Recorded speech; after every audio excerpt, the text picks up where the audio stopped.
If you're calling right now, let me set the show up. Let's start there. I'm not taking a phone call right this second. Hang on. All right, Mark Rogers TV, the voice of college football. I'm glad and I'm happy, and I appreciate you wanting to jump on the line this quickly to call in. But calm down. You got some time. Take your time. Don't pull the trigger quite yet. No, I'm not answering phone calls right this second. Let me at least introduce the show and who I am for the millions that'll be watching that have never seen me before. Mark Rogers TV, the voice of college football. And we decided to strike up a live stream, and I apologize for the late notice. I was not necessarily planning on the live stream tonight, but at about 9:15, I thought, hey, let's kick around what's going on at the NFL Combine and spring practice and some other news and notes, and we'll see what's on your mind as well. So here we are, 9:45 Eastern time on a Saturday night. Welcome to Mark Rogers TV, the voice of college football. It is our aim to deliver the best in discussion, debate, and analysis in college football. Certainly, you will go to other channels and other outlets and other sites to take in college football discussion and analysis, and please do, because there are a lot of great people out there. There's a lot of crap out there as well, but there's a lot of great content out there as well. We believe we're going to supply, though, the very best across the board in Power 5 college football. We love the group of five, got nothing against the group of five, but I'm one guy and it's difficult to get to everyone. So we primarily focus on the Power 5, but certainly we have discussed the group of five as well. Want to let you know that we're here each and every day with videos. If you're joining us again for the first time or have yet to really dive into the library here at Mark Rogers TV, the voice of college football, please do. Please do.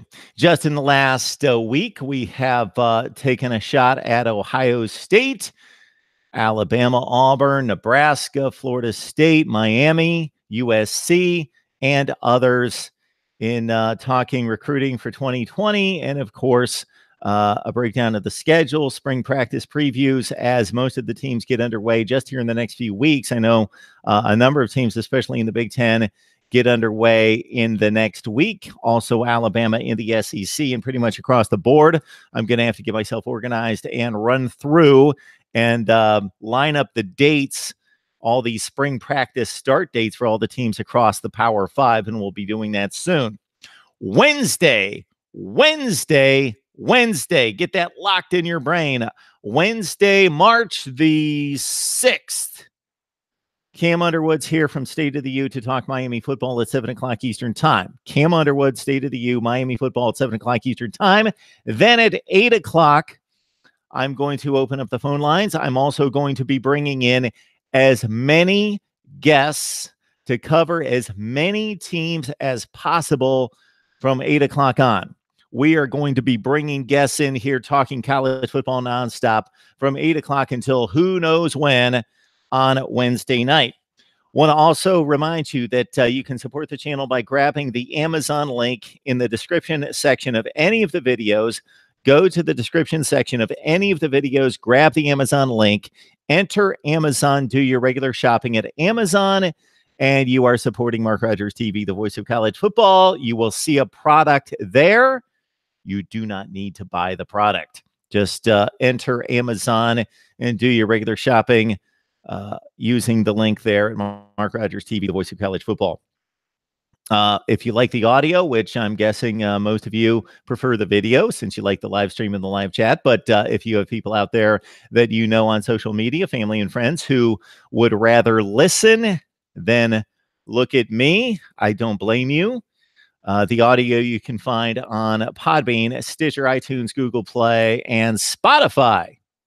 Just search Mark Rogers TV and you will find the audio version of the podcast right there.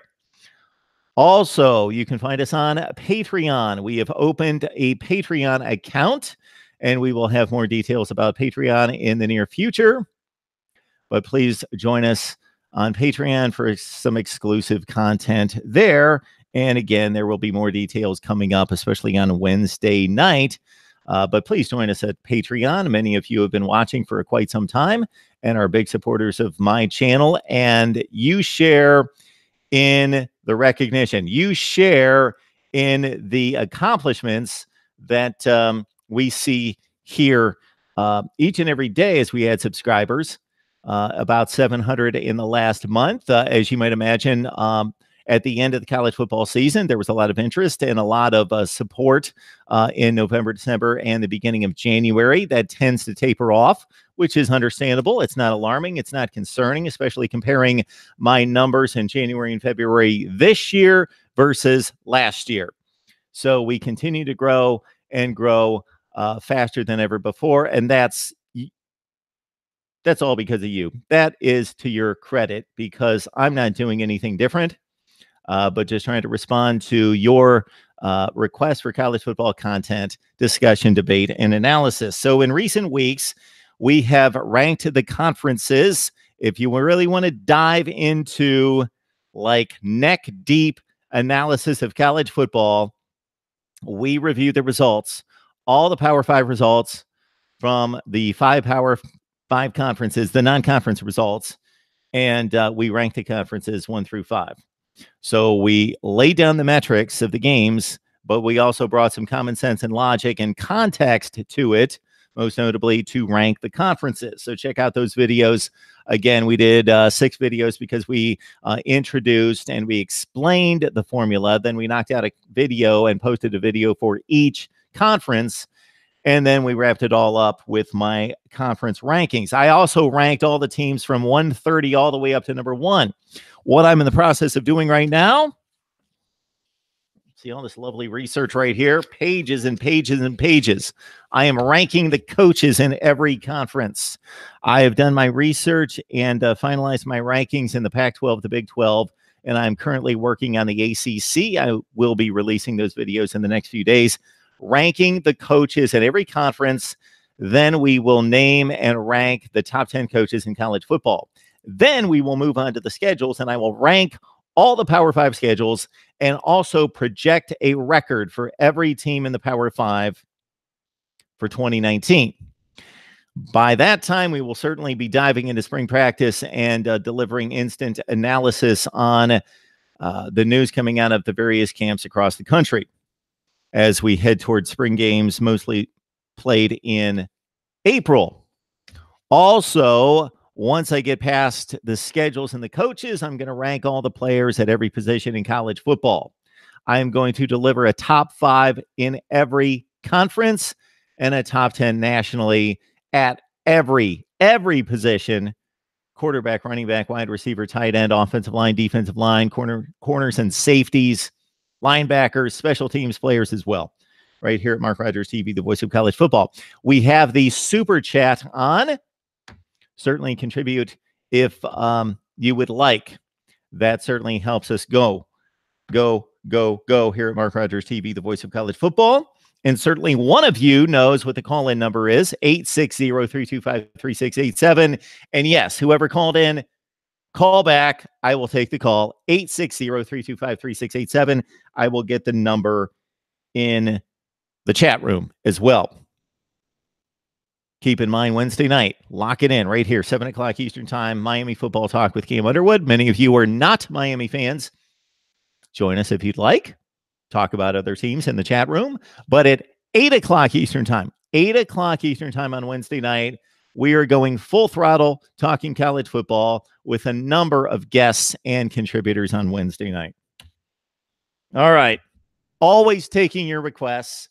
There have been some recent requests that I have denied, and the only reason there is because I have to be very respectful of my time and the payoff. So unfortunately, a lot of subjects that I would like to tackle take quite a bit of research, and if I want to post and if I want to produce quality content, it's not going to pay off in regards to views, unfortunately. But for the number of people that have been asking for previews of teams, we will preview every team in college football. We will preview all the Power Fives and all the Group of Fives for 2019. So those are coming. So you don't need to ask about previews for any of the teams in college football for 2019. All right, we got a phone call coming in. 860-325-3687. Mark Rogers TV, the voice of college football. Who's on the line? Mark, it's DeAndre. How are you doing? Hey, DeAndre. How are you? Good. I didn't call you. I wasn't the first person to call you. I heard you like, what, give me a second. I was like, that wasn't me. No, I had like a half a word out of my mouth and somebody was calling. Yes. Your show that great, man. We appreciate you. Well, thank you, DeAndre. You have certainly contributed and supported me just in a number of ways. So I appreciate you as well. Thank you. Yes. Now, you know what I'm talking about. I've been on your channel, following what's going on and about these Alabama fans. And, I had the utmost respect for Alabama. But I don't get why these guys are coming on your channel, coming up with all these excuses. I don't call them excuses. They are excuses. And it's like, okay, principals use the PEDs. I don't know if that's true because I heard you when Pisky and Pete talk about it, and Pisky and Pete talked about why he said that the accusations were false because the guy was using cat bait or something like that. Clemson didn't play nobody the last couple of weeks of the season. I mean, Clemson and Alabama had the same amount of time to get ready for the games that they did. And I just hate to see Alabama fans, and I'll be the first one to tell you, Alabama, Notre Dame, Michigan. I don't know how Michigan has a bigger name recognition than Ohio State, but those schools, Miami, they all are more popular than Clemson, and they all got good tradition. Those schools shouldn't be making excuses why they got beat by a team. We know if Clemson and Alabama played again, the score wouldn't be 44-16. But I just hate hearing them make them excuses, though. That's what irks me the most out of all of it that was said by the two guys that you talked to on your radio show, on your podcast. I'm like, stop making these excuses for Alabama. They lost. And Southeast Conference got the most talent, especially on defense. But I don't think they have much of offense. Missouri only scored, 10 points against Alabama? Arkansas scored 31. Don't know why, but that's what happened. So I just don't get why some of these guys are making all these excuses when, 3 people tested for PEDs. And, like, missing Dexter Lawrence even matter. I mean, that was the only person that made a difference on Clemson team was Dexter Lawrence. Those two guys, they were good players, but they won't Dexter Lawrence level players. They didn't make no impact in the game and stuff like that. I mean, I just don't think that. I just hate to hear Alabama players make that excuse. You just lost. I don't know if you want to say Tua had a bad night or what, but you just lost. That's all it comes down to. All right, DeAndre, would you like my take on this? Yeah, go ahead. So I hope the folks out there realize that so when I have a particular guest on my show, I don't have an issue debating or arguing with them. I don't have them on just to say whatever they want and not call them out or correct them if that's needed. In that particular case, I was running up against in both situations. So we had Doug Bell on, who's an Alabama broadcaster, and we also had Ryan Fowler on, who's a radio guy in Alabama. And as you mentioned, DeAndre, both of them went to the same well. They went to the same argument that Alabama played such a difficult schedule late in the season against LSU and Mississippi State and Auburn in the SEC championship game, that they were beat up and worn down. And then they played a difficult game against Oklahoma, and that was only 8 or 9 days before the championship game, and they were worn out. And Clemson didn't have to face that. Okay. Unfortunately, I was up against it in both instances where I had another guest scheduled like right after them, and they were just getting that out, and I really didn't just have the time to get into it. But there is no question, DeAndre, that that's nothing but a big excuse. Now, it might be the case. It might be the case that particular teams we know get more worn down physically, mentally than other teams. But we can't really, aside from injuries in the injury report, we can't measure that. And that's football. And it's only conjecture to say Alabama was more worn down than Clemson. I can't say that. Did they play better teams down the stretch than Clemson? Sure, they did. But those games were 6, 7, 8 weeks before they played Clemson. You know, those games were in mid-November, late November. They played Clemson the second week of January. So I think that's a poor excuse and a complete excuse for why Alabama would lose a championship game. They came out in the first quarter. They played very well in the first quarter. And Clemson, for whatever reason, was much better through the last 3 quarters of the game. They were just quicker, stronger, faster, more poised, made better plays, and dominated the line of scrimmage over the last 3 quarters of that game. Right. Yeah, I just hate to hear, and like I said, I had a most of respect for Alabama. I'm sure you can, I make fun of Ohio State, I make fun of Michigan, I take my jabs at Miami, but you never hear me say nothing bad about Alabama because it's true. They're the kings of college football. I mean, I don't think outside of what Princeton and Yale might have more national championships than they do. I mean, it might be the only 2, maybe Minnesota somewhere up there. But, I mean, Alabama's king. You just got beat by a team that just had a better day than you. I mean, so everywhere I go on YouTube, I spend a lot of time listening to different people, supporting different people. And I hear a lot of Alabama fans. I can't remember the name. He's a black guy. You have him up there. He's like, why is nobody talking about the PED? Clemson using PEDs. It was only 3 players that might have used it, and they don't know where it came from. I mean, it happens. It was probably just a mistake. I mean, they said it get tested every month. I mean, they might have took something by accident. I mean, it happens. I mean, this thing is like you just said about the LSU and Ole Miss, and like why they were so tough games. Why did Alabama beat both of those teams by 24 points or more?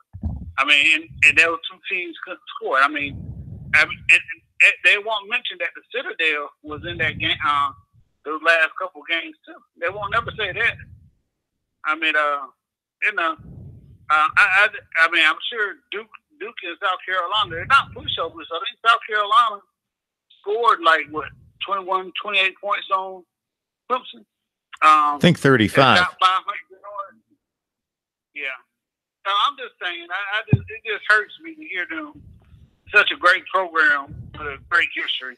Their players, those people come out and make them excuses. They just got beat on that day. I mean, I just hate that. I hear it all over the thing. What about this? What about that? I think Alabama and Miami had most people on YouTube, and you hear them talk more than anybody else. And they're good programs, but Alabama just got beat that day. I mean, it happens. Now, I don't think Clemson would beat Alabama by 28 points again if they played again, but I think Clemson will win their fair share.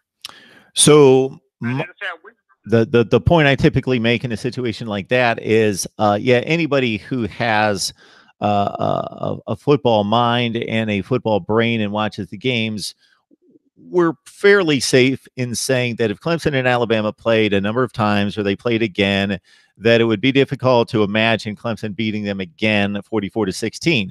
But the fact is that they only played one time. The only proof we have and the only fact we have is that football teams can only line up one time. And it happened, and Clemson annihilated them on the one time that they did. So that's the only fact we have. And Clemson took advantage and was a much better team. And again, I like to emphasize, because if you go back and watch the first quarter was very competitive, 16-14 Alabama. And if anything, Alabama really played well offensively, aside from the pick 6. But then Clemson just ran away with it the final 3 quarters. Yeah, I don't. I said I can't tell you what happened. I don't know why Alabama all of a sudden started struggling. They were running the ball. That's why I thought they were going to do the whole game, was just run, because they were blowing Clemson off the line. And then all of a sudden, even when Clemson had the big lead, what was it, 31-16, Alabama was still running the ball on. I don't know what happened that caused Clemson to beat Alabama like that, but it happened. I mean, we can't reverse it. This ain't basketball when they play the best out of 7. I would give it to Alabama. They probably got better talent, but this goes back to what I was saying about, I'm not going to say elite, but good quarterback play, a decent quarterback play. Clemson had the talent to expose what Alabama weakness was, and that was their DBs. And LSU and I say LSU got great receivers because they always do, like Odell Beckham and a couple other guys that we've seen over the years, but they don't have a quarterback play to do it. Or Mississippi State definitely didn't have a quarterback play to do it.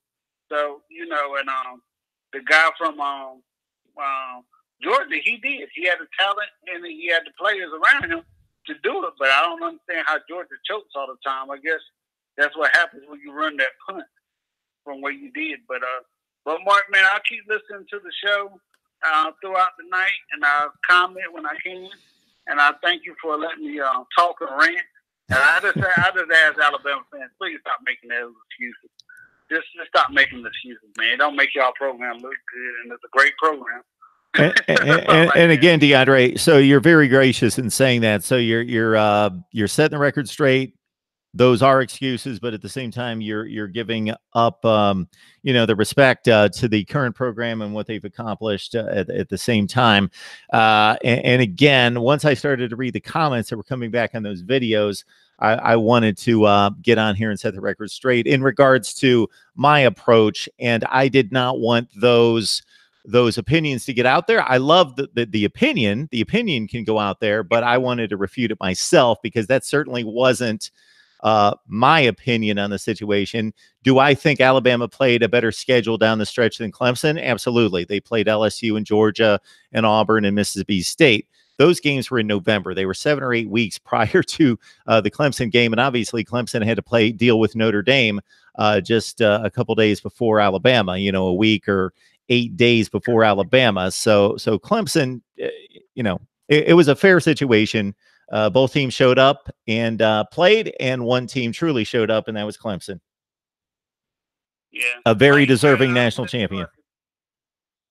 Yeah, I don't let you go out to this. Like they were saying, like the coaches won't put their all into it because they were about to leave. I mean, they made that excuse when I think it went from Lane Kiffin to Short. I'm like, maybe I just got beat that day. I mean, it happens. I mean, hey, it happens. I mean, it's college football, and that's why, when I hear people talking about expanding the playoffs, or that's what makes college football, the NCAA basketball tournament so great. You're gonna get that one shot. If you don't come that day to play, especially when you're playing a team with equal talent, you're gonna get beat. It has happened. I mean, it's happened to Miami. It's gonna happen to everybody at one point in time in their life. DeAndre, it's similar to the Sugar Bowl, Texas and Georgia. Georgia was a 12 or 13-point favorite. Many people consider them to be one of the best teams in the country based on, again, as you just mentioned, basically choking the game away against Alabama, but outplaying Alabama until there was 5 minutes left in the game. I wasn't surprised that Texas won the game, and we can conjecture all day about the motivation and which team was more motivated and had the incentive. But the fact is that Texas showed up and they beat their tails off, and Georgia didn't show up, and Texas was the much better team on that night. Now, whether they're the better team 365 days of the year, I don't quite think so. I don't think they're quite there. But when it counted, they won the game, and that's all that matters is the result on the field, and Texas beat Georgia head-to-head, and they should have all the bragging rights in the world for beating Georgia head-to-head. And Georgia fans, I know it's difficult to take because you probably have the better team, but you didn't show up that night, and it was either because you weren't as good as Texas or you didn't show up and play motivated and play hard. And that's your problem. And that's the team's problem in regards to motivation. If there's a game being played, then if you're a true competitor, then you show up and lay it all on the line. Yes, sir. Well, Mark, you have a good night, man. I don't keep on listening to the show. But all right, DeAndre. And I hope this Alabama fans stop doing it. Thank you so much, DeAndre. I appreciate it. You have a good night. All right, Mark. Have a good night. All right. Bye-bye. There's our guy, DeAndre. DeAndre writes us on a regular basis, follows me on Twitter. I follow him. We have a good back and forth a number of times on Twitter, as well as he, of course, has bragging rights over everyone. 15-0. National champions, undisputed, dominated the championship game, dominated the semifinal, dominated the conference. It was difficult for me this week in talking to Cam Underwood about Miami and people asking in the live chat whether Miami could compete for the ACC championship this year. Well, I had to say, what do you consider competing for the ACC championship? Because technically, Pitt competed for the ACC championship last year. They won the Coastal Division. They showed up at the championship game. They were 60 minutes away from being the ACC champions. But obviously, it was apparent to everyone watching the game that there was no comparison between the two teams. So Pitt was miles away from truly competing for the ACC championship. And it's not a real good look for the ACC, but they've got the best team and the best team in the country. But they don't have a real competitive situation right now. And we looked at, I know a lot can happen between right now, the first week of March, and the first week of December and the conference championship games. But right now, it looks like we're headed toward another ACC championship game blowout. I know a lot can happen, and that's going to change at some point. Clemson will not just completely carve up the league every year and dominate and annihilate everyone in the league year after year after year. Seems like it's going to happen right now. Things will change. Florida State, Miami would be the two programs that are most likely to get on their feet at some point, and especially Florida State, and challenge Clemson, a situation we had up until 2016.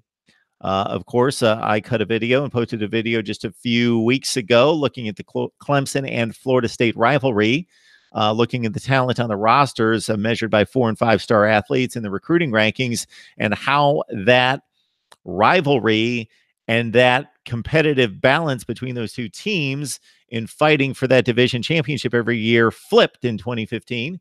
But of course, Florida State was still a really good team in 2015 and 2016, going to New Year's 6 bowl games, beating Michigan in the Orange Bowl, finishing in the top 10 in the nation in Jimbo Fisher's next to last season in 2016. And the last 2 years have been abysmal, especially this past year. For as bad as Florida State was in 2017, you got to consider DeAndre Francois was supposed to be the quarterback. He was groomed. He was prepared to play that entire season. He was hurt against Alabama, and that really upset the competitive balance and the chemistry of that offense. And for as bad as they were at 7-6, they still went to a bowl game and they still dominated. Who did they play? The Group of 5 team. They played somebody from the Group of 5, like a South Florida. It wasn't South Florida. I cannot remember who Florida State beat in their bowl game in 2017. Somebody will get that for me. I don't know why I've lost that, but they won that game in a rout. Anyway, they finished 7-6, and despite that being well under Florida State standards, that team played so much better than this 2018 team. That was a complete debacle. Think about them coming out on opening night at home, only scoring 3 points against Virginia Tech. So at the time, we thought, okay, this is saying a lot about Virginia Tech. They are ready to contend for an ACC championship. No, Virginia Tech turned out to be pretty bad too. So to only score 3 points against Virginia Tech, that turned out to be a marginal defense and a 6-7 football team. Florida State basically played 2 decent games the whole season. I just looked at it. and trying to put Willie Taggart's coaching performance and his standing into context as I rank these coaches. They beat a decent Wake Forest team, not a great team, but a decent team that went 7-6. They beat Wake Forest by 3 touchdowns, and they squeaked by Boston College at home by 1 point. Those were the 2 decent efforts out of Florida State. Otherwise, they got trashed. They almost lost to Louisville. Louisville, outside of Rutgers, was probably the worst Power 5 team in the nation last year. 0-8 in the ACC, 2-10. Beat Western Kentucky, a 3-9 group of 5 team, by 3 points. Florida State was lucky to beat them. If Louisville would have managed the clock effectively down the stretch, Louisville would have won that game. That's how bad Florida State performed last year. So Willie Taggart, boy, let's see what he's got this year, because he's got enough talent to go 9-3. At least go 9-3. Lose to Clemson. Boise State's going to be a toss-up. Trip up against somebody else. It's inevitable. Most likely you're going to trip up against somebody else, a Miami or an NC State, somebody like that, a Boston College. Well, they've got to play Florida, so that's their other loss. Most likely their other loss. That's a long ways away from right now, but Florida State, and they lose to Clemson, and they trip up against somebody else. They should still... He doesn't have to do an outstanding job to go 9-3. Practically one of us could go down to Tallahassee and churn out a 7-5 team right now. It's alarming what happened there last year. They were that bad, and his recruiting classes the last 2 years weren't great. I'll give him a solid B to B minus. He missed on a number of guys. They had recruiting classes in the teens, and they, again, missed on a number of guys, but they had very good recruiting classes, but no quarterbacks. And Willie Taggart says that he has a plan. I don't know if he's just saying that to buy time, but he says he has a plan for that quarterback situation. 860-325-3687 is the call-in number. I'll put it in the live chat. 860-325-3687. Also, keep in mind that the super chat is on if you would like to contribute to Mark Rogers TV, the voice of college football. You can catch the audio at Google Play, Podbean, iTunes, Stitcher, and Spotify. Just search Mark Rogers TV. And of course, we're on Patreon as well. And there's more information coming about what we will have available there. I've had a number of people approach me in the last several weeks about a number of opportunities that could really change what we do here. Not in a bad way, in a good way. In a good way. It's not going to change what we focus on, which is college football, and doing that as well as possible. But I've been blessed and flattered with a lot of offers that are coming my way. We'll see if they really work for this channel and what we do. All right, let's get to the phone lines and see what get to the live chat and see what we have here.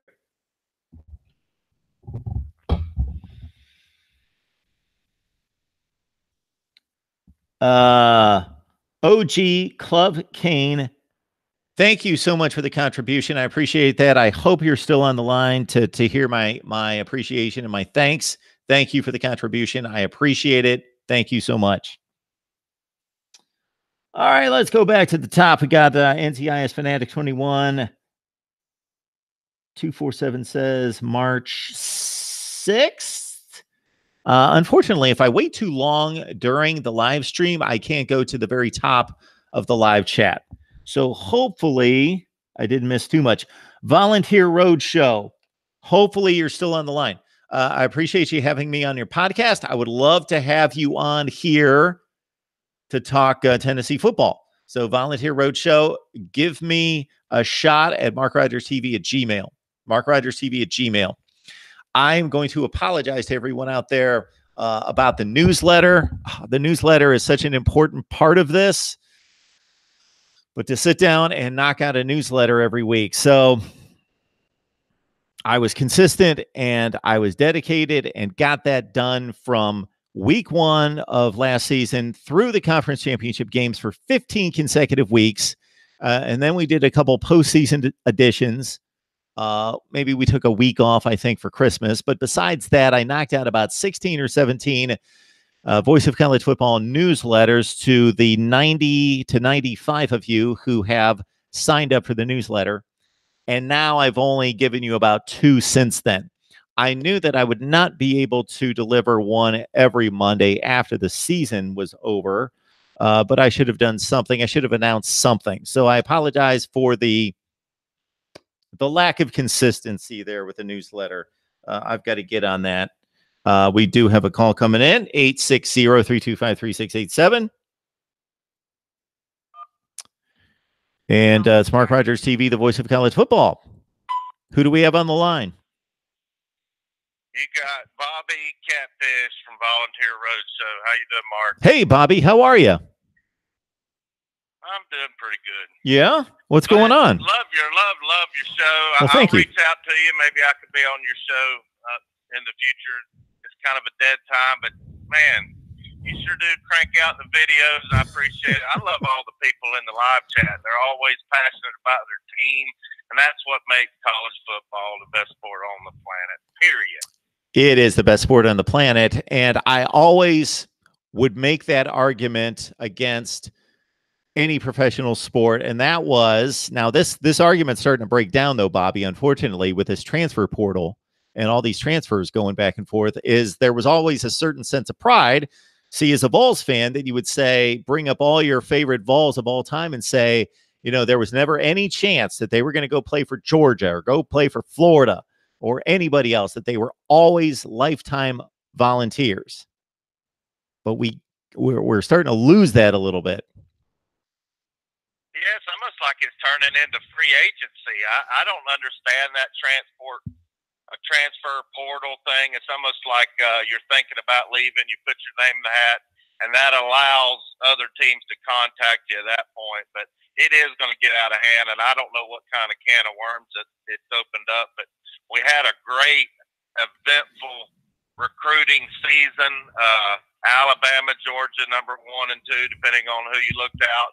But I'm going to say something. I mentioned this in the live chat, and they said Texas A&M ain't going to do anything. But I'm going to tell you, Alabama better watch out for Texas A&M. They got to play this next year at College Station.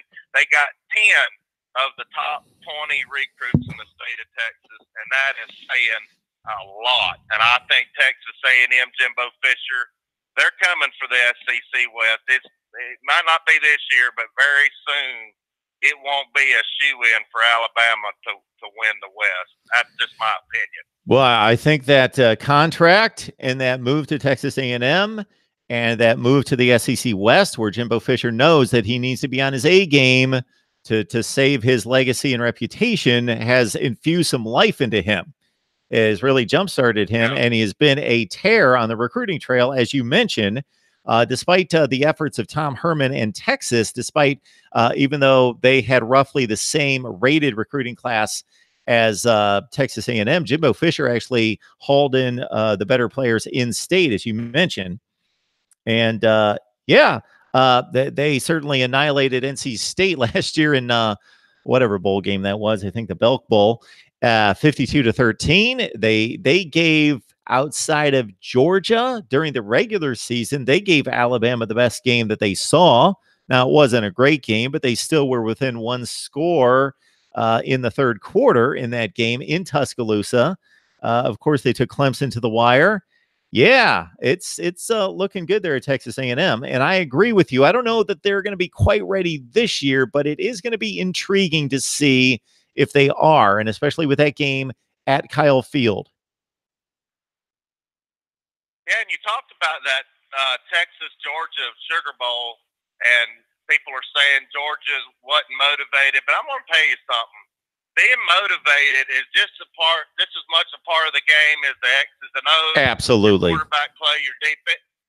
So if you're not motivated, you're not a good team, because that's part of being a good team. Georgia got embarrassed. they're still a great team. And you're talking about, well, if they lined up 100 times, they'll beat them this amount of times. Well, they didn't line up. That day, Texas was better, and that night, Clemson was better. I think Clemson, they're a great team. I watched something on them, how fun it is to play for them. All their coaches are loose.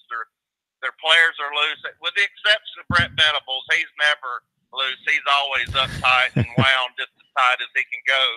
But Clemson, they're going to be around a while. Alabama's still going to be there because, let's face it, Alabama is the best program we've seen in our lifetime and probably ever will see. Of course, you never say ever. Records are meant to be broken. Nick Saban's a great coach. There's just a lot to be excited about college football. My ball's got 2 5-star recruits on the offensive line. That's going to mean the world. I think Jeremy Pruitt's doing a good job. Kirby Smart hauled in another great recruiting class. The SEC and even the Big Ten, and I think the ACC is going to be better. I think college football is going to have a very, very exciting year this coming year, and I cannot wait. So, Bobby, you make a great point about the motivation, because I stated it a number of times during bowl season when people brought up excuses about incentive and motivation. Okay, if truth be told, if we could measure the motivation of these players and teams every week they have a different. We could go to week 1 and they have different motivations. So it's not just during bowl season. It's just a little bit more obvious during bowl season because of obvious tangibles in play. Teams being disappointing that they slotted to a certain bowl game that wanted to go to the playoff, etc. But you know what? It almost seems as though these fans have a certain pride in saying, we were too good for this bowl, therefore we didn't show up for it, therefore that's why we lost. You know what? I actually do have more respect for the team that says, you know what? We gave it everything we had. That was our best effort, and we got beat. We weren't good enough, but it wasn't a lack of motivation. We showed up and played our best, and we just got beat. I have more respect for that team and those players than I do for the team that makes excuses and says, we didn't really show up. Yeah, they said the same thing. It was worse when Auburn and UCF played. Everybody was saying, well, Auburn really didn't want to be there. I'm sorry. I mean, UCF was a good team. They showed they're a good team. Now, I'm going to say they're not an elite team, but they're still good. And when you have a good quarterback and a good coach, they obviously have some decent players if they can change coaches and still have a great team. They're giving a lot of those Florida schools a run for some of the recruits. Now, I think Florida is going to really make a giant step this coming year with Dan Mullen, and they got some good recruits in. And, all those teams that had a lot of pride, like Tennessee and Florida, we've had some good recruiting classes. So I think the SEC might even be better than they were this past year. And I don't know, you know more about it than I do. You're into the analytics, but there was a lot of SEC teams in the top 25 recruiting class. And, we do have the athletes. My boy DeAndre Crawford brought that up. We do have a lot of good athletes, and I think we have some great coaching. But I just can't wait, Mark. I just can't wait. I wish college football started tomorrow. I wish it never ended. Well, I guess that makes us appreciate it a little bit more. It's the longest off season of any sport that we have to put up with, from the first week of January all the way until almost September. Well, we got a bit of good news that it's a possibility that Florida and Miami will play a week earlier, which will cut down the off season by a week. Now, I got a question for you. I noticed in our schedule, we've got 2 byes, and that's something new. Is that common with all the Power 5 schools getting 2 byes? I think that is a product of the calendar. So if you notice, rarely do teams start in August. It's not completely never happen, but it typically doesn't happen. Now, this year, everybody's starting, generally everybody, on August 31st.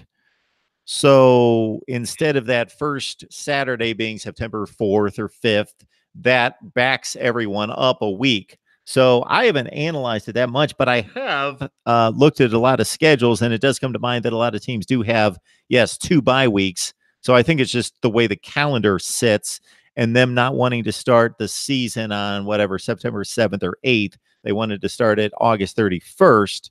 Therefore, it works out to where there's an extra week in there. Well, I think it's going to help a lot of teams, but especially in the SEC where we've got such brutal schedules where we need an extra week off just to catch our breath. But before I go, when you were on my show last, we had just hired Jim Chaney, made him the highest paid offensive coordinator in the country. And since then, I think we've landed T. Martin. He's going to be our wide receivers coach. Winky's going to be our quarterback coach.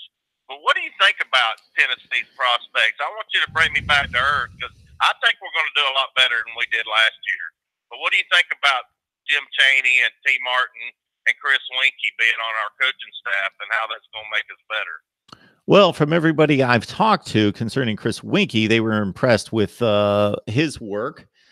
T. Martin was an offensive coordinator at USC, so if he was able to, regardless of the evaluation of how well he performed in that role, he's now working for his alma mater, and there has to be a little bit more incentive there. We talk about incentive. And with Jim Chaney and his long track record, I think you have the coaches in place to really improve the offense. Now, this is something that I'm going to dive into later when I really look at personnel. But the recruiting classes have been good. I think you've got the right head coach. I like what I hear out of him. I like the way you played in spots. Certainly the Missouri game and some others were disappointing in that you weren't competitive, but you beat Kentucky. You had a bowl game sitting right in front of you, and you weren't able to complete the deal against Vandy. But in looking at this schedule, talking about schedules, I would think the BYU game in week 2 is kind of a toss-up. And, of course, you've got to play Alabama on the other side. And who else do you have? You've got Mississippi State on the other side. That's going to be a difficult draw. And you should win your other non-conference games. So looks like the formula, if you can go 2-6 in the SEC, you should be able to squeeze out a bowl berth. So I would think winning 3 games in the SEC. I was putting this probably about a 7-5 season. I think that would be a good season for us. And I know ball fans, we're just itching to get back to a semblance of what we used to be. Same way with Florida fans, but we're coming. I really believe it. There's a lot of other teams coming, but I'll have to let you go, Mark. I always love watching your show. I don't always get to comment because I'm driving and listening, but you got some great fans that watch you, and keep up the good work, buddy. All right, Bobby. I appreciate it. I'll send you an email. Well, thank you so much. I appreciate it. Bobby, you have a great night. You too, man. All right. Volunteer Roadshow does some nice work. I've caught his podcast a few times talking Tennessee football. And Tennessee Vols fans are, of course, excited about their basketball team. And I know from covering the SEC, and when I talk about covering the SEC, I mean I cover it now, but I mean being on the sideline, in the press box, week after week after week, covering all the sports as I did for 6 years. I know that, SEC fans get excited when their basketball teams do well, but that's pretty much like a February to late March mindset. But football is always on the mind of Tennessee and SEC fans, and Volunteer Roadshow, is excited about his offensive coaching staff there. Chris Winky, accomplished quarterback at Florida State, who was one of those first older players that went and played baseball. Then he came back and still had eligibility and finished off a fine career, winning a national championship at Florida State, almost won 2 national championship games. Of course, they were shut out. Virtually shut out. The offense was shut out against Oklahoma 13-2, and Bob Stoops' lone national championship season in 2000. T. Martin, national championship quarterback. You stump some college football fans from time to time who, of course, think Peyton Manning won that national championship, but he left after the 97 season, and that was T. Martin completing the undefeated run against, ironically, Florida State in the national championship game, the very first BCS national title game, 23-16, if I remember correctly. And Jim Chaney, a longtime offensive coordinator who knows his stuff. We'll see if we see a difference in scheme and the utilization of players for Tennessee. Tennessee being down last year, how much did I watch him play? You guys know what my deal is on a Saturday. I'm on here live and I'm watching football from noon until like 2 o'clock in the morning.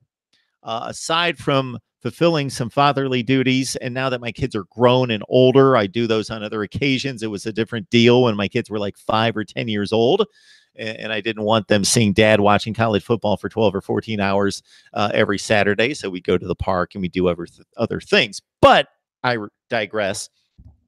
For as much as I watch college football for 5 or 6 hours on a Thursday night and a Friday night, and then 14 hours on a Saturday, you can only see so much. And even with 3 screens, I could only see so much. My point being, I didn't see a whole lot of Tennessee football. The games were irrelevant for the SEC and on the national scene, of course. So I'm trying to think, last year, how much Tennessee football did I even see? They lost that game to Will Greer and West Virginia out of the gate by 26 points, and I didn't expect that to be a good game, but it was still an interesting non-conference affair, so I caught a little bit of that game. Then after that, East Tennessee State, UTEP, the Florida game. I remember wanting to see Tennessee and Florida play, but it was a 3:30 start. I believe there were a couple other games that kind of seeped into that window, some noon games, and so by the time I got to Tennessee, Florida, it was like, bam, 21-0. So I checked out of that game. I didn't see much of that game. The Georgia game, I didn't see that game. The Auburn game, I did not see. The Alabama game, that was 28-0 in the first quarter. So I saw Alabama score like 3-4 touchdowns, and then I was, again, checked out. They lost a close one to South Carolina, 27-24. I did not see a play of that game.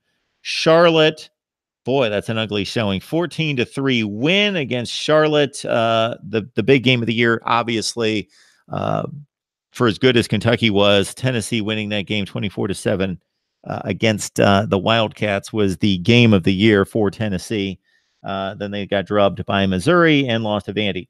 So I saw probably 3/4 of Tennessee football, and it's all said and done. And those were against the better teams that just crushed them. Alabama scoring 4 touchdowns in the first quarter. I watched that, and then I was done with that game. Florida scoring 3 times, and that game's over. That's about all I saw. So I didn't see a whole lot of Tennessee football. Probably the least amount of Tennessee football that I've seen in almost ever. All right, let's go back to the live chat. See what we've got. Mark Rogers TV, the voice of college football. It's our goal to provide and deliver the best discussion, debate, and analysis in college football. That's our goal. And I have not even dived into the live chat yet. Let's see what you guys have. Of course, Deep Barat's around. Good to see him. Texas has a 94.3 recruiting average, number 3 in the country with 5 commits for 2020. Timba Wolf's on the line. Good to see you, as well as MCD Sports 4, NBA fan, D. Howard predicting a 3-9 finish for Florida State. That's a bit rough. Dennis Wilson on the line. Master of Dreams 1. Rose, FSU. Dennis the Menace Wilson, keep the same energy, homie, when we play y'all. Bill Clinton's on the line. Mr. President, good to see you. Going to follow that up with another comment, but I'll keep that to myself. George on the line. I hope every team we play is undefeated when we beat them. Well, that's kind of mathematically impossible, but I get your point. 860-325-3687. And I don't know what happened to the call. So if you'd like to call back, I'm here. And apparently they want to call back. All right. It's Mark Rogers TV, the voice of college football. Who's on the line? Deep Barat. Deep Barat. Mark. I'm doing just fine. How are you? Pretty good, pretty good. As you're well aware, it is off season right now, so there's not a whole lot going on. But I wanted to kind of hear your perspective on the NFL Combine and kind of see if you've been watching it, following it, and kind of, you know, a lot of these ex-college players, if the Combine is really a good way to evaluate whether or not, you know, they should be or should not be selected by a pro team. Well, there's a lot of money involved and jobs on the line. So they want as much information as they can get. Do I think that those measurements mean a lot? No, not anywhere close to what any NFL general manager will tell you, that the mental testing and the interviewing there actually mean more, combining that with the play on the field in college. But again, they want to gain every possible measurement evaluation that they can. So it certainly proves the potential of certain athletes. It proves what they can do. But I have an issue with athletes who train for a specific skill, a specific test that they're never going to be asked to do again. But they, you know, to some level, it shows work ethic. It shows the ability to focus and focus your athletic ability on one specific skill and show that you could max out on that skill, even though you're not going to be performing that skill for most of the time. Did I watch it? I've watched it in previous years a lot more than I watched it the last 2 days. The last 2 days in trying to prepare material for my work here, I had it on pretty much the whole time, but I wasn't really locked in on it. I was kind of listening to it more so than anything. Yeah, and you know, the interesting thing here is that I genuinely feel that a lot of these pro scouts, a lot of these NFL teams, they already have a general idea of who they want in their draft. I think that this combine is there for players to really showcase extra, impress extra. And you know, college success does not always correlate to pro success. I mean, we've seen it so many times where there've been 5-star busts or 4-star busts, and it happens just about every year. And, you know, contrary to college, like in the NFL, a lot of these teams are looking for guys who are willing to play for 10, 15, 20 years. Some people are looking for franchise guys. And, you know, college is kind of like a 3 or 4 year stint and then you're out. So it's going to be interesting to see who gets hired first, whether it's Kyler Murray or Dwayne Haskins in terms of quarterbacks.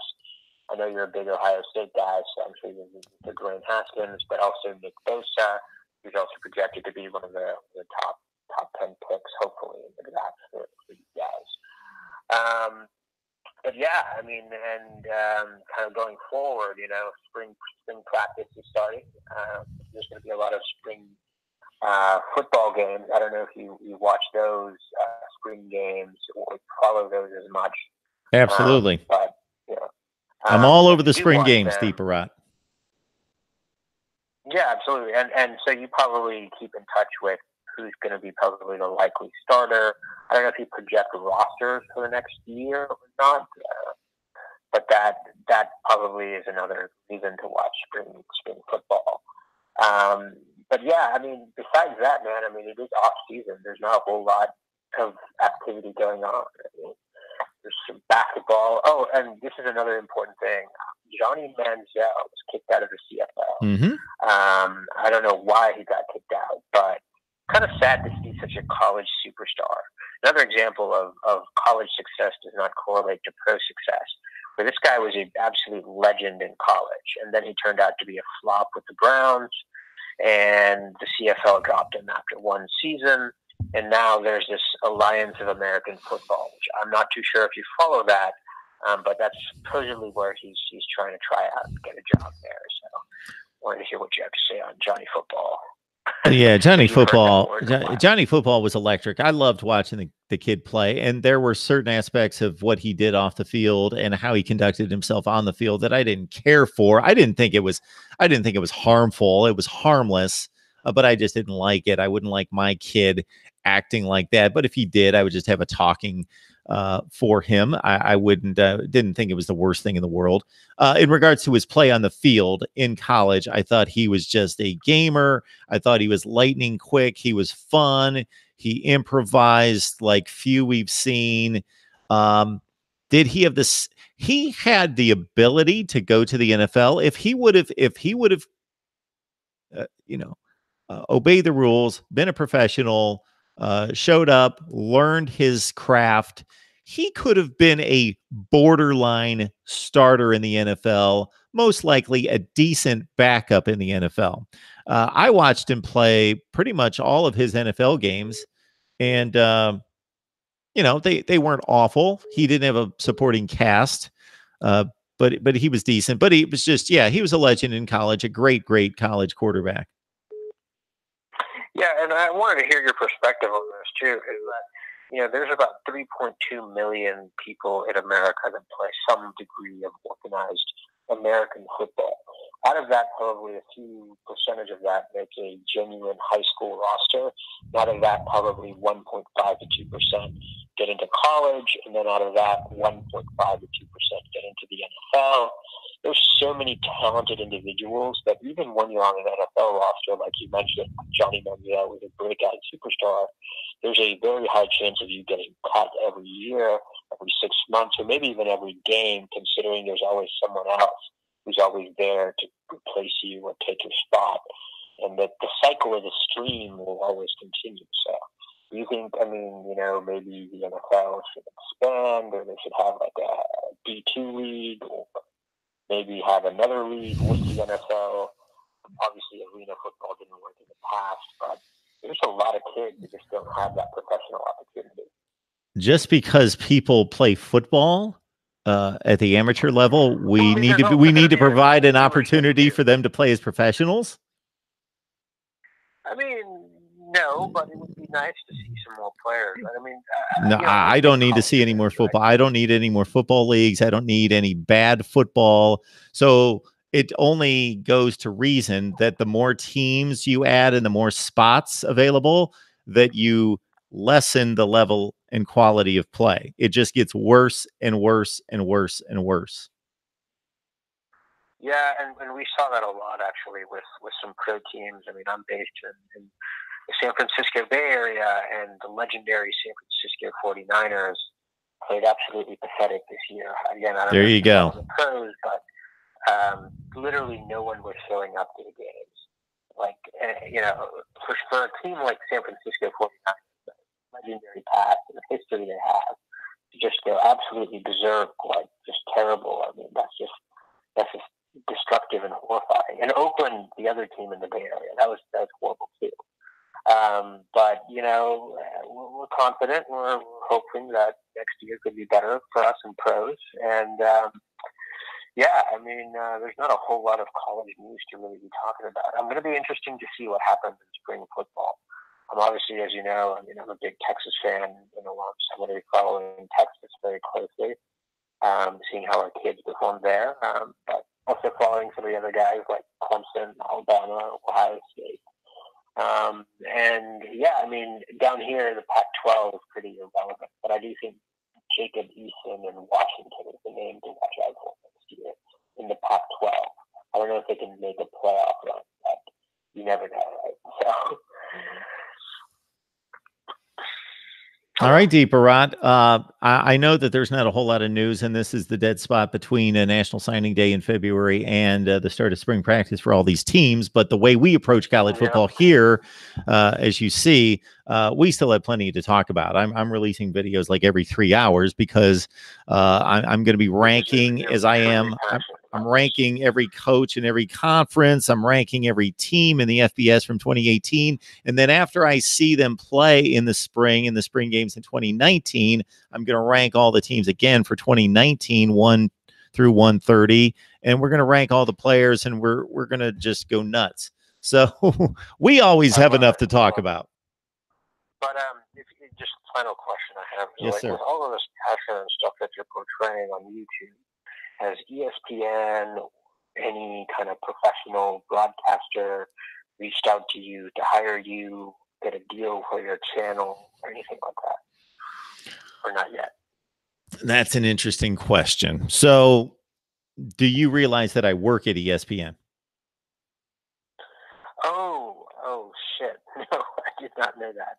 Well, that's not a negative thing. That's not a bad thing. That you didn't need to know that. I was just pointing that out. I've mentioned that a few times when people have asked me on here. Yeah, so what do you do at ESPN, if you don't mind me asking? I'm a production operations manager. Okay, so you're not like an analyst or anything like that? Not at all. Not at all. So the only reason I say that is, so what can I say? I can't say a lot, except that, yes, I would love to take this to a higher degree and do it much better. And either there's a few different ways to do that. Either I own the platform and I do everything, and I'm the businessman, and I'm the marketer and the salesperson, and I do everything, and we make it work the way it is. Or yes, it gets purchased by someone. I get taken away by somebody, Yahoo Sports, ESPN, Fox, somebody, and it doesn't have to be to that level, that they just hand me a paycheck every week or 2 weeks, and then I do my thing, and they take care of all this business. Yeah, and you know, I mean, I'm a huge fan of college football, but I mean, I have to keep my day job. Like, I love my day job. So that's why I listen to people like you and other passionate people on YouTube who have their shows, like Uncle Lou and so on. Uncle Lou hasn't been on in a while because he's sick, but you know, it's always animating and interesting to see what he pulls on. But definitely, yeah, man. I mean, I don't really have really too much to say. I will probably be reaching out to you in your next call-in show, maybe the next couple ones, whenever spring football is finished and the spring game is finished. I'll probably run down. You know, I'm not one of your Texas insiders or anything like that. I'll probably run down my thoughts on the spring game for Texas and kind of the upcoming momentum heading into 2019. But that's cool. Other than that, man, I will let you go, and hopefully some other callers come on here. I appreciate it, Deeper Rot. You have a great night. You too. Bye-bye. All right, Deeper Rot talking some Texas football. And so I'm going to segue from Deeper Rot's question concerning my career and this platform here to a comment made by Timba Wolf. Timba Wolf joins us on the live chat here on a regular basis, and I appreciate his comment and his question. He says, Mark, how can we as fans help you advertise and grow this channel? The college fan base needs this type of exposure. So, Timba Wolf, I appreciate your interest. So, I'm not a marketing guy. I'm not a sales guy. But what I know is that we need views and we need shares and we need likes and comments. So liking the videos, commenting on the videos creates engagement, and YouTube measures the engagement of the videos. And in addition to the number of views, they measure the likes as engagement and the comments, and that puts it into circulation. Also, a huge way that's rarely done, although I do notice from the analytics that this is done far more often than it used to be, is that people share the videos. So all of you have a sphere of influence that I don't have. You have family and friends. You have social media acquaintances, whether you've got 50 followers on Twitter or 500 or 5,000 or 50 on Facebook or 500 or 5,000. You have people that you contact, that you influence, that you touch, that I don't have that connection to. So if you would share the videos, if you would let them know that if they're college football fans, that this is the place to be, I would appreciate that. That would help build the channel, because Timba Wolf comes across a dilemma here of sorts. It's not concerning. I think everything's going to work out, but that I basically work at a regular job and I do this at a full-time rate as well. And that's not going to continue. So I'm trying to figure things out and trying to expand and make this as good as possible. I will let you know that just today that I was online looking at various mics to upgrade the audio quality, looking at different camcorders to possibly have a double camera, 2 camera setup, the better picture quality, lighting, and so forth. So we are always looking to upgrade and will upgrade. It's Mark Rogers TV, the voice of college football. Who's on the line? Hey, buddy, Mark. This is Frank 601. Hey, how's it going tonight? Good, buddy. Good, buddy. Just hanging out, leaving the bar right now. So, all right. I had something interesting to bring up, and I'm not like this make it sound like a conspiracy theory. I mean, it's really not. I just wanted. So for the, I'm a Clemson fan. So for the past couple of years, I mean, even Clemson has been in the we've averaged around the number 12 recruiting class. Mm-hmm. And I will say that we develop. I mean, I give our coaches and coordinators credit for developing players, but I've noticed a weird trend the past couple of years. So, this past year, our freshman class is incoming right now, we have a guy named Tyson Pomachan. I don't even know how you say his last name, but he was the number 1 dual threat quarterback in the country as a junior in high school. We signed him. All of a sudden, he drops to the number 3. He was a 5-star. He drops to 4-star. Same with Frank Ladson Jr. out of South Bend High School, Miami. 5-star, number 2 overall receiver. Signed with us, and then they dropped him down. Now his senior year is a 4-star. And even with Trevor Lawrence, when we signed Trevor Lawrence, they dropped him behind Justin Fields on the recruiting rankings. So, I'm not saying there's a SEC bias. I just think that's strange how all these elite athletes that we have, when they sign with us, for some reason they're dropping in the rankings. I mean, maybe it's just, they signed, they're not worried about high school as much. I'm not saying it's a conspiracy like that, but, I mean, it is unusual that we have, put the town on the field with Alabama every year, but we're number 12 in recruiting class. That's kind of weird. Okay, so you bring up some interesting points, and I don't know the answers to this, but I do have some speculation, and I will share it because I'm not a recruiting guy. I'm not a recruiting expert. That's why I bring recruiting people on here to talk. But yeah, it is very curious that Clemson has roughly, as you mentioned, and I just ran the metrics just a few weeks ago to prepare for some video posts about the 12th rated recruiting class over the last 4 to 5 years. Well, there's no question that they have the most or the second most or maybe third most, but right at the very top rung talent in the nation. So either the evaluations have been slightly off. And when I say slightly off, if you're off, if you bring in what proves to be the best recruiting class 4 to 5 years later, it proves to be the best recruiting class, and it was ranked number 12, that's missing it by, I'm not going to say that's substantial because the 12th rated recruiting class is still a good class. But if you do that over the course of 4 or 5 years, then you're missing it by quite a bit because that's amplified 4 or 5 times.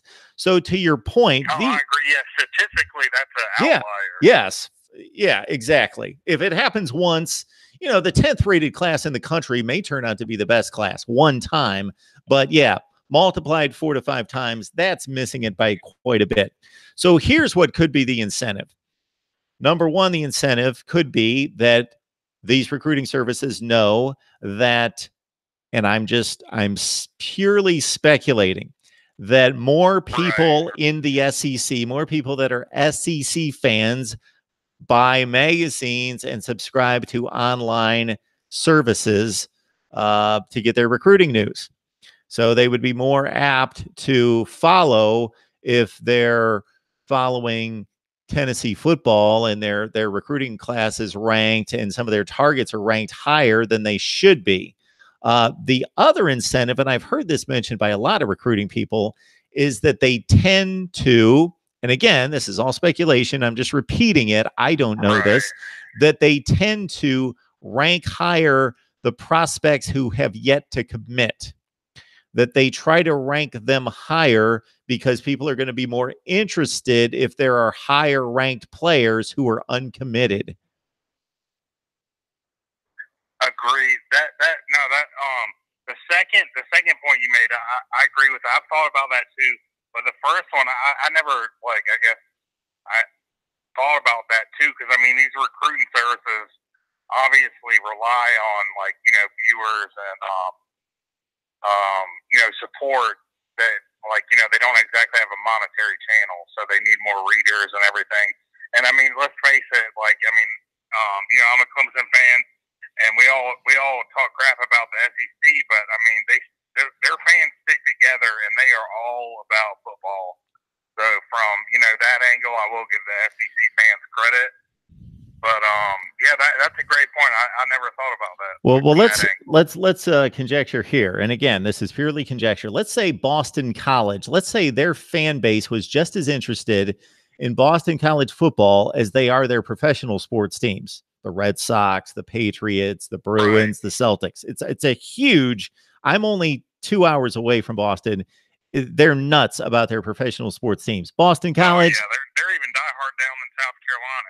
Yeah, so Boston College. I know a couple of Red Sox guys. They don't care about Boston College.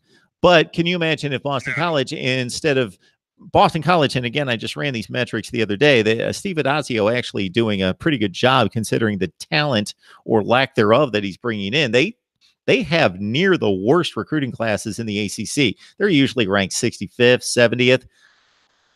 Now, if they suddenly, if those recruiting services knew that those fans in Boston cared as much about Boston College as they do their professional sports teams, maybe they wouldn't rank their recruiting class as 70th or 65th. Maybe they'd suddenly be 40th. I don't know, but let's not be not be naive to business. There is a business aspect to this. Yeah, we all know how business works. So definitely, man. And the more reader those recruiting services get, the more people following their pages. I'm assuming that most of them make their money off ads and things like that. So the more viewers and stuff they have, really, that's where they make their money at. Readers and from ads. Absolutely. Very interesting point. Yes, and like especially the SEC, a lot of those states like Alabama and even South Carolina for that matter, we don't have sports teams, so college football is life down here. That's right. You're making a lot of people don't know the guy who founded the Carolina Panthers. And I've heard this. I haven't really researched it, but I always heard the guy who started the Carolina Panthers and really got it rolling was from Columbia, South Carolina, and actually wanted the team in Columbia. But the state government of South Carolina won't let there be any pro teams in South Carolina because they don't want for population control, basically. So that's why they moved it to Charlotte and called it the Carolina Panthers instead of North Carolina Panthers. Why would a state want population control? I understand. That's the story. I understand if government didn't pass it for some reason. I think one of the reasons was like overpopulation, and I have no idea. Maybe it just wasn't approved here. That's what I've always heard.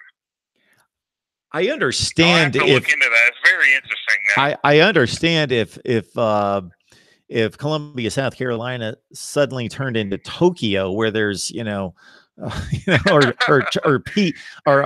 Beijing, where there's 7 billion people. Well, there's 7 billion people on the planet. There's close to 2 billion people in China, like where there's just people on top of people.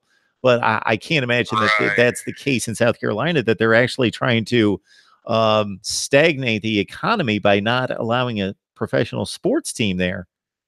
I have no idea. I don't know if they couldn't raise enough money, or maybe they couldn't get enough people to really go to the games or something. They wouldn't think that there's not enough maybe money in South Carolina or something. I don't know. like in Columbia, there were enough people to go. I don't know. But you know, it's interesting why they call them the Carolina Panthers instead of the North Carolina Panthers. Well, it's the same reason why the Patriots are called the New England Patriots. They want to regionalize. They want to regionalize it and draw from the entire region. Right. Right. Well, maybe it's just some Gamecocks in South Carolina pulling my leg. You got to watch out for that. You never know with them. Got to watch out for that. Anyways, that was some great points on that recruiting service. Well, you made me. I'd be interested to look at the next couple of years and see. Just if you like look at the like maybe Clemson players. I know we're going after that DJ Ugalele from he's from Southern California. I'd be interested if we sign him, if they don't start dropping him in the rankings immediately after that. Well, you made me think of number one quarterback in the 2020 class. Yeah, well, you made me think about some things I'd never thought of. So I just came up with those theories. That's not something that I thought of before. Right. Those were just off the top of my head. For sure. It'll be interesting to see how it plays out down the road. Maybe we're right. All right, good stuff, man. Anything else on your mind? All right, good to talk to you, Mark, man. You have a good night. Keep doing the good work that you're doing. I appreciate that. You have a great weekend. All right, you too, buddy. Talking some Clemson football. All right. So I understand it. Excuses aside, they did win the national championship in dominant fashion, 44-16. I would like to know the person out there that had Clemson winning by the widest margin. I made the comment to somebody recently, just the other day, I've got a call coming in, that the Alabama fans that I talked to on here were very respectful of Clemson's ability, but I could tell that they really didn't consider losing that game. It just didn't really cross any Alabama fans' minds that I spoke with. It's Mark Rogers TV, the voice of college football. Who's on the line? It just didn't really cross any Alabama fans' minds. Whoever's on the phone, you need to do us a favor because this is on delay. So there's a delay and it causes a reverb. So you need to tune the audio down if you want to talk to me on the phone. So there's a delay and it causes a reverb. So you need to tune the audio down. All right. So whoever that was, if you'd like to call back, I will certainly take your call, but I'm not going to sit there and listen to what I was saying 5 seconds ago. So there's a delay. So what I'm saying right this second out of my mouth, you're hearing like 5 or 10 seconds later. So when you call on the phone, you're listening to what I was saying 10 seconds ago, and it creates this jumbled loop that nobody wants to listen to. So when you call in, just tune down the audio that you're listening to and then make your call. All right.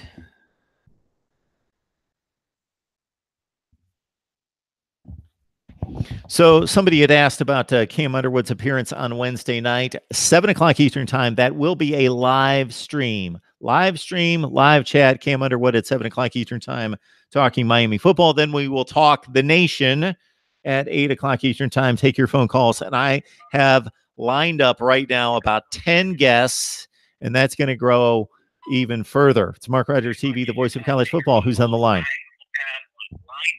Hello. Yes. Hello. Hi, this is Eli, and I was wondering what your thoughts are on BYU.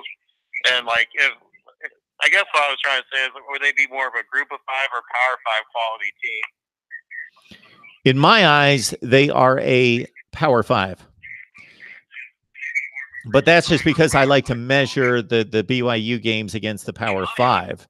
But there, you got to consider there's an overlap. And please do me a favor, if you're going to stay on the phone, tune down the audio in the background, because what you're doing is you're hearing me 10 seconds ago, and it's creating a loop of audio. Okay. All right. No, that's okay. Sorry, how hard time getting the hang of this. No problem. So we'll understand if we took the 68 teams, so there are 5 conferences. I think there are 64 teams in the Power Five. And then you've got Notre Dame, BYU, and the other independents out there. And then you've got a group of 5 conferences with roughly 12 teams per conference, another 60 teams, 130 teams total. Well, I don't think we can make a clear distinction. There's no way we can between the Power Five, the quality of the Power Five, and the quality of the group of 5, meaning there is overlap there. Then there's quite a bit of overlap, meaning UCF and typically a Houston, and typically when they're good, and Navy and Memphis and Boise State and Fresno State. Well, they're better than a lot of Power 5 teams, and Rutgers and Kansas, and those teams are worse than a ton of group of 5 teams. So there's an overlap. So BYU's somewhere in that overlap. All right, yeah, because sometimes I wonder, it's like, what Liberty Flames play them next year? I'm kind of thinking, are we playing a Power 5 or a Group of 5 team? Like, it's kind of a real gray area. It is a gray area, no question. Everybody should be in a conference. I think everybody should be right. Well, but in the case of a school like Liberty, like we tried to get into the Sun Belt, and I think the Conference USA, but they rejected us probably due to religious and political discrimination. So then we applied for the waiver, and we're allowed to compete as independents. So, like, if we can't get into a conference, and also other teams like UMass and New Mexico State were thrown out of the Sun Belt. So, like, you can't really blame. Like, so what would you say? Should a conference be forced to take those teams then, or like, Notre Dame could easily get into a conference, but I'm just thinking about the other, like, independents. Well, any conference would take Notre Dame. Sure. That's not an issue. Army would be a difficult assignment for a Power 5 conference. They most likely would go group of 5. And then you guys are somewhere in between, but would be a nice fit for the Pac-12 or the Big 12, but I would like to see in the Pac-12. Then the other teams, the other teams do not compete at the level and don't have the personnel or the resources to be true Power 5 teams. They're not even close. UMass, New Mexico State, Liberty, they're not even as good as most group of 5 teams. Right. So, I guess one other thing I would want to say is, like, with BYU, do you think if they went undefeated that they would be shut out of the playoffs the way Central Florida was? Or so I was kind of wondering with their schedule, because they play a tougher schedule than UCF. I was kind of wondering if that would be good enough to get them in, or if they would be shut out too. Yeah. So before I answer that question, I'm curious, how long have you been watching me? I've been watching you for a couple weeks. Oh, okay. All right. So every off season, and I'm going to do this in just a few weeks, I will take all the Power 5 schedules, and I include Notre Dame, BYU, Army, even New Mexico State, and all the independents. Liberty, I include them as well. And I rank the schedules. So you can imagine that's pretty exhaustive because I try to do it very accurately. So I've got to go through all the schedules. BYU, and I make this comment every offseason, they have the oddest schedule because you schedule extremely difficult early in the season. Then, of course, it's difficult for you to get games the rest of the season because everybody goes and starts to play their conference schedules. So you usually play this power-packed Pac-12 kind of schedule for the first 4 or 5 weeks. You know, you're playing Arizona and Washington and UCLA and all the teams that you typically play in some kind of fashion. Mm-hmm. And then you typically pick up the likes of you had Michigan State a couple of years ago. You played Wisconsin, of course, the last 2 years. And so you're able to find some gaps in conference scheduling to where you pick up a few other really good teams. And then so you're at about 7 or 8 games there. And then you grab a Utah State, another quality group of 5. But then you've got like 3 or 4 horrendous games, like really bad games. And there's nothing that you can do about it. So it just makes for a very odd schedule. It's the oddest schedule. But I do agree with you that it's a better schedule. Off the top of my head, without really grinding it down, off the top of my head, it's a better schedule than what UCF has played the last 2 years. Yes. Okay. I've got their schedule right in front of me. So they start out, they play at home against Utah, then they play at Tennessee, and then they play at home against USC and Washington. They're on the road at Toledo and at South Florida. Then they host Boise State at Utah State versus Liberty versus Idaho State, and then they end at UMass and San Diego State. Yeah, I'm grabbing it myself right now because that first 5 or 6 weeks sounds like maybe the toughest schedule in the country, and then it drops off considerably. So yeah, I mean, they play four Power Fives plus Boise State and Utah State are a really good group of fives. So you probably say that'd be probably at least 6, and maybe San Diego State too, like 6 or 7 really good games. yeah. Look at those first 4 games out of the gate. Utah. Yeah, brutal. Who, you know, if you're looking at last season, they're one of the 25 or 30 best teams in the country. Then you play Tennessee, who's loaded with talent, even though they're not that good, but they're still one of the top 50 or 55 teams in the country. Then you're playing USC, who's down right now, but still, again, a top 40 type team. And then Washington, one of the 10 or 12 best teams in the country. Now, if you play that schedule most seasons, it's even much tougher than it's going to be this year. Like, it's going to be brutal. Like, that has the potential of being brutal. Let's say you're playing that 5 years from now. When Tennessee gets its act together in USC, most likely. Then at Toledo, nothing wrong with that game. They're a top flight MAC team that has competed for championships in that conference. UCF was a bit down last year, losing their last 6 games, but still a decent team that's been better. And as you mentioned, Boise State, the best group of 5 program over the last 15 to 20 years. I don't think there's any debating that. Utah State is, we'll see how well they do after they've lost their head coach, Matt Wells, to Texas Tech. But an 11-2 team that was one of the 2 or 3 best, probably one of the 4 best. I think UCF, Boise State, Utah State, and Fresno State certainly differentiated and separated themselves last year. But coming off 11-2, that's a tough game. Then Liberty's not that good. That's the next. So then, yeah, down the stretch, you got 3 consecutive games that you should win. You should win fairly easily. And then San Diego State, certainly a quality group of 5 team as well. It's an odd schedule. Again, you've got to you can load up the first month, and this is typical. This is what I've seen every year. You load up the first month with really difficult games, and then you're just trying to find teams that have gaps in their conference schedules, basically. Okay. Yeah, so I guess that would be interesting if they went undefeated, how the committee would view them like that. I mean, I know Notre Dame was able to make it to college football play with being undefeated, but they also play like 10 Power 5 songs instead of 4. Oh, you guys only play 4. Okay, so you play 4, but certainly, yeah, Boise State is a different brand, a different level of group of 5. And then Toledo, South Florida, and Utah State are certainly there. You would need, this is what you would need. You would need 1 or 2 of those first 4 teams to turn out to be really good. Okay. Like if you had Washington go to the Pac-12 championship game and go 10-2, 11-1, and maybe Utah as well, you would need something like that. Right.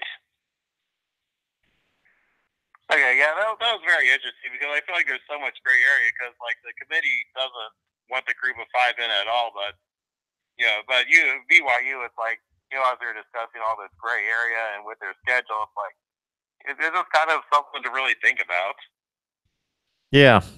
So to answer your question, on face value, it's a group of 5 schedule just by the 8-4 ratio, but again, Boise State and Utah State in particular are much better than probably 40% of the Power 5.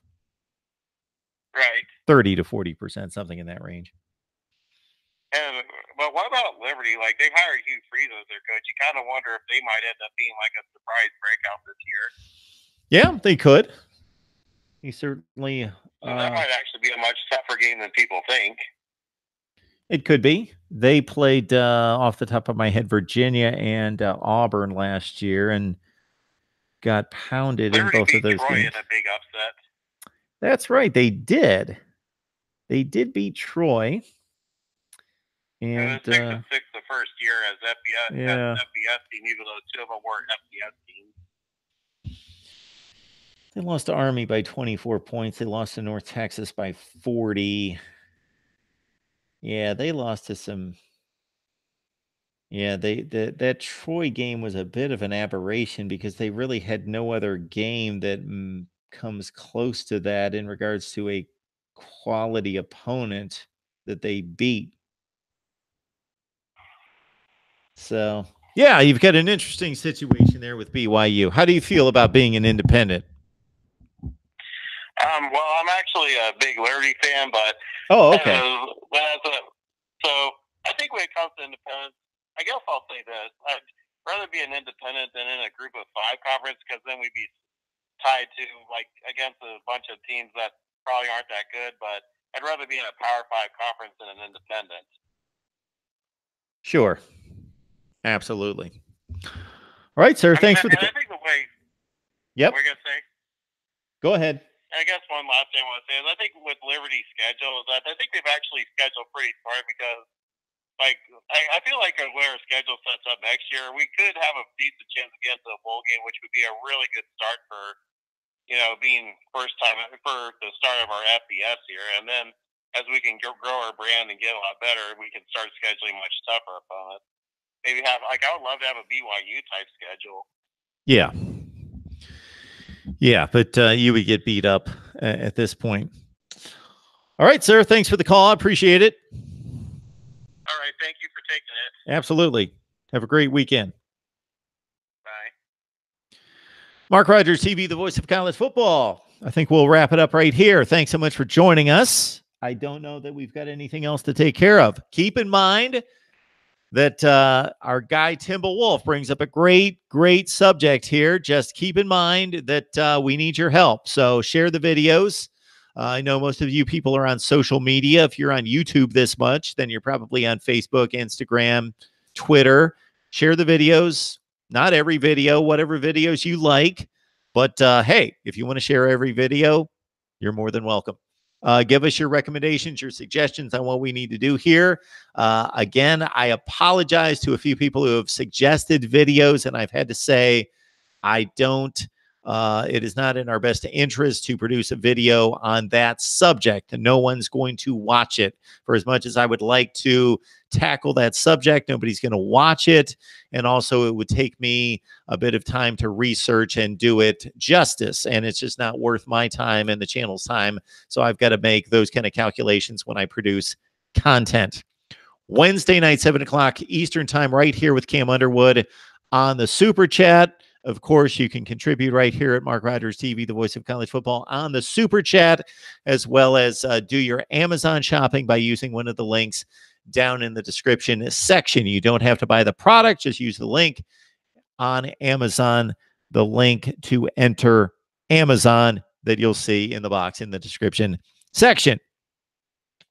I will get a newsletter out at some point. I appreciate you guys signing up for the newsletter, and we delivered it for 15 straight weeks, and we'll get back to it very soon. All right, folks. We appreciate it, Cheryl. We see you on the line. Good to see you. The Beast 96 as well. Yardvark's Lawn Care. Good to see you as well. Richard, how's it going? George, yes. I will have my coaches' rankings coming out. So join those videos, and I would love to get your feedback as well. Right here at Mark Rogers TV, the voice of college football. We will see you soon.